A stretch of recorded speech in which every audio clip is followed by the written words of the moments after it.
مالک نے خبر دی، انہیں ابو بکر کے مولا سمی نے، انہیں ابو صالح نے اور انہیں ابو ہریرہ رضی اللہ عنہ نے کہ رسول اللہ صلی اللہ علیہ وسلم نے فرمایا، سفر کیا ہے؟ گویا عذاب کا ایک ٹکڑا ہے۔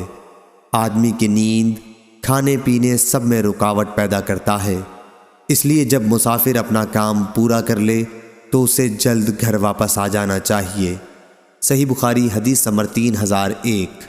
امام مالک نے خبر دی، انہیں نافع نے اور انہیں عبداللہ بن عمر رضی اللہ عنہ نے کہ عمر بن خطاب رضی اللہ عنہ نے ایک گھوڑا اللہ کے راستے میں سواری کے لیے دے دیا۔ پھر انہوں نے دیکھا کہ وہی گھوڑا فروخت ہو رہا ہے۔ انہوں نے چاہا کہ اسے خرید لیں، لیکن جب رسول اللہ صلی اللہ علیہ وسلم سے اجازت چاہی تو آپ نے فرمایا کہ اب تم اسے نہ خریدو اور اپنے صدقے کو واپس نہ پھیرو۔ صحیح بخاری حدیث نمبر 3002۔ امام مالک نے بیان کیا، ان سے زید بن اسلم نے، ان سے ان کے والد نے کہ میں نے عمر بن خطاب رضی اللہ عنہ سے سنا، آپ فرما رہے تھے کہ میں نے اللہ کے راستے میں ایک گھوڑا سواری کے لیے دیا اور جسے دیا تھا وہ اسے بیچنے لگا، یا آپ نے یہ فرمایا تھا کہ اس نے اسے بالکل کمزور کر دیا تھا، اس لیے میرا ارادہ ہوا کہ میں اسے واپس خرید لوں۔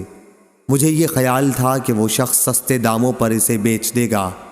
میں نے اس کے متعلق نبی کریم صلی اللہ علیہ وسلم سے جب پوچھا تو آپ صلی اللہ علیہ وسلم نے فرمایا کہ اگر وہ گھوڑا تمہیں 1 درہم میں مل جائے پھر بھی اسے نہ خریدنا، کیونکہ اپنے ہی صدقے کو واپس لینے والا اس کتے کی طرح ہے جو اپنی قے خود ہی چاٹتا ہے۔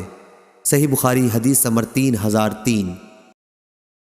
حبیب بن ابی ثابت نے بیان کیا، کہا کہ میں نے ابو العباس شاعر سے سنا۔ ابو العباس شاعر ہونے کے ساتھ روایت حدیث میں بھی ثقہ اور قابل اعتماد تھے۔ انہوں نے بیان کیا کہ میں نے عبداللہ بن عمر رضی اللہ عنہ سے سنا، آپ بیان کرتے تھے کہ ایک صحابی نبی کریم صلی اللہ علیہ وسلم کی خدمت میں حاضر ہوئے اور آپ سے جہاد میں شرکت کی اجازت چاہی۔ آپ نے ان سے دریافت فرمایا، کیا تمہارے ماں باپ زندہ ہیں؟ انہوں نے کہا کہ جی ہاں۔ آپ صلی اللہ علیہ وسلم نے فرمایا کہ پھر انہی میں جہاد کرو۔ صحیح بخاری حدیث نمبر 3004۔ امام مالک رحمہ اللہ نے خبر دی، انہیں عبداللہ بن ابی بکر نے، انہیں عباد بن تمیم نے اور انہیں ابو بشیر انصاری رضی اللہ عنہ نے کہ وہ ایک سفر میں رسول کریم صلی اللہ علیہ وسلم کے ساتھ تھے۔